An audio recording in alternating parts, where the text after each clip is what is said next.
Hi everyone, this is Persephone66, and going to do a little bit of a very, hopefully not too terribly emotional, but anyways, going to do a bit of a personal video blog thing in this video here.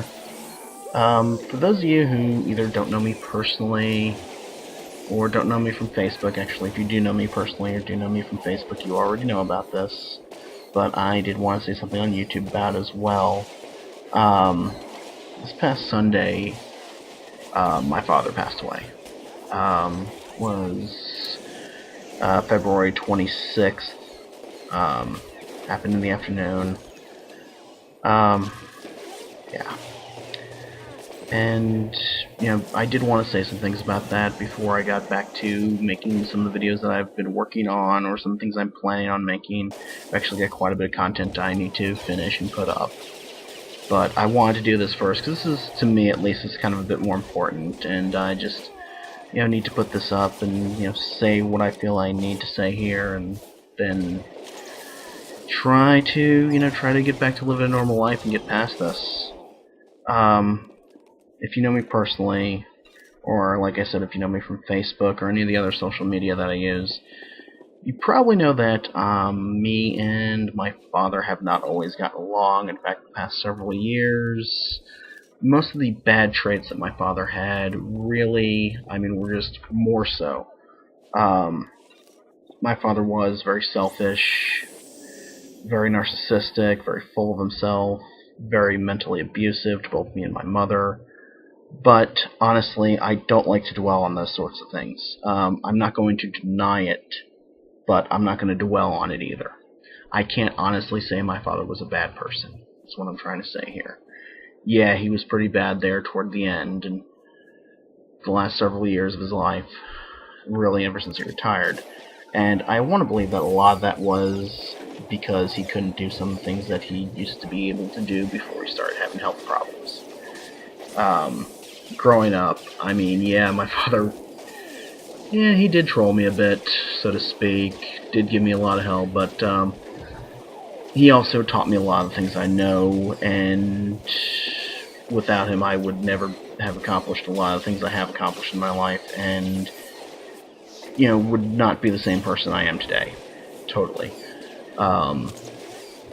Me being into cars, me being into hot rods, me being one of these kind of people that just can't seem to leave stuff alone, or well enough alone, and have this persistent, almost irrational urge to modify everything I get my hands on.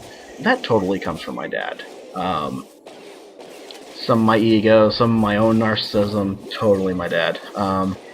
But I like to think of the good times. I could sit here and I could dwell on all the bad times, and like I said, I'm not going to deny that they happened.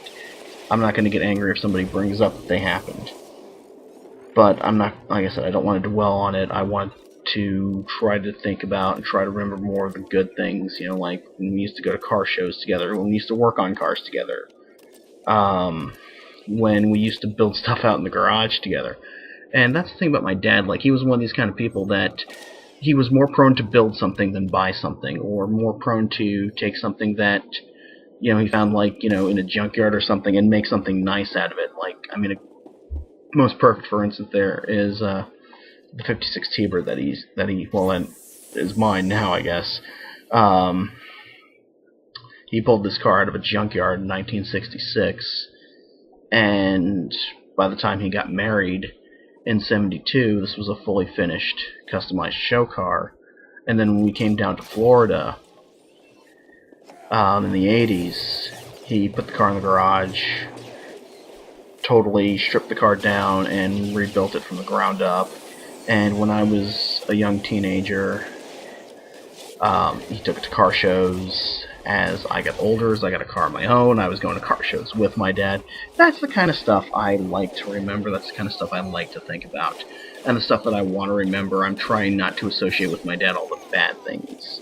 And certainly there was a lot of bad things. There's some things I can look back at and kind of laugh, like, when I was about 3 years old, he pretty much had me convinced I was a hemorrhoid.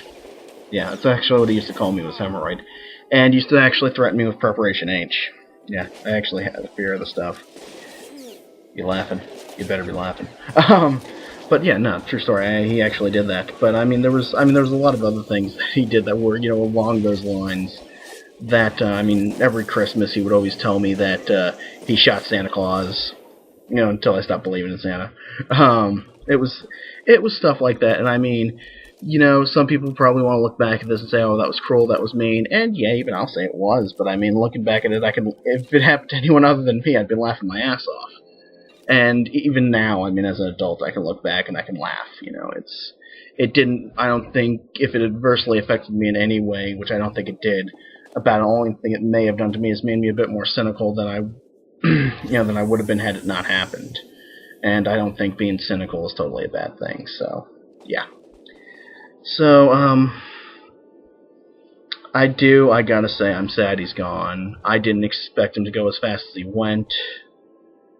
In fact, to give you an idea as to how fast he went and how shocked I was, Sunday, when we were in the hospital with him, when he had gone into the hospital, and actually even before he had gone to the hospital, he was kind of delirious, he wasn't talking much, and in the hospital they had him on antibiotics, they had him on morphine and such, so he was pretty much out in La La Land and was actually pretty well knocked out. In fact, I thought he was in a coma for a while there.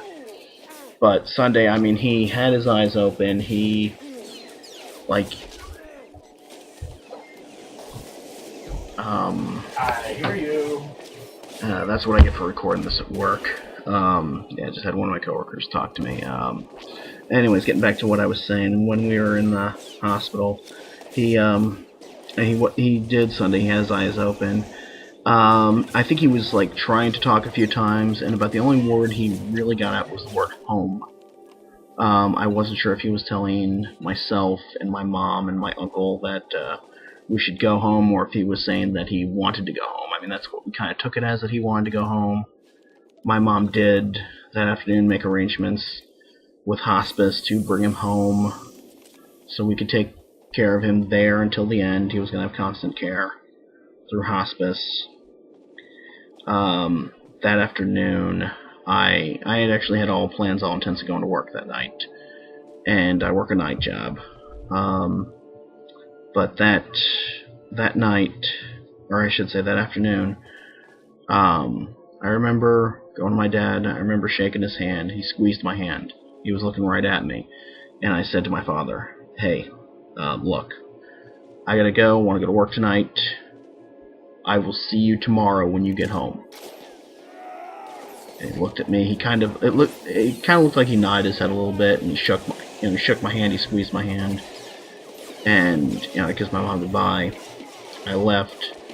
I went home. I stopped at the store on the way home, and by the time I got home, my girlfriend said to me, "Your mom called. She wants you to call her back." I called her back, and she told me he was gone. So I don't know if he was waiting for me to go. I don't know if he didn't want to, if he was trying not to die in front of me. He died with my mom there, and she said that, he squeezed her hand, he looked at her, it looked like he was going to start to cry, which that was kind of the funny thing about my father. I'd never seen him cry. But, he was kind of always the major tough guy, he was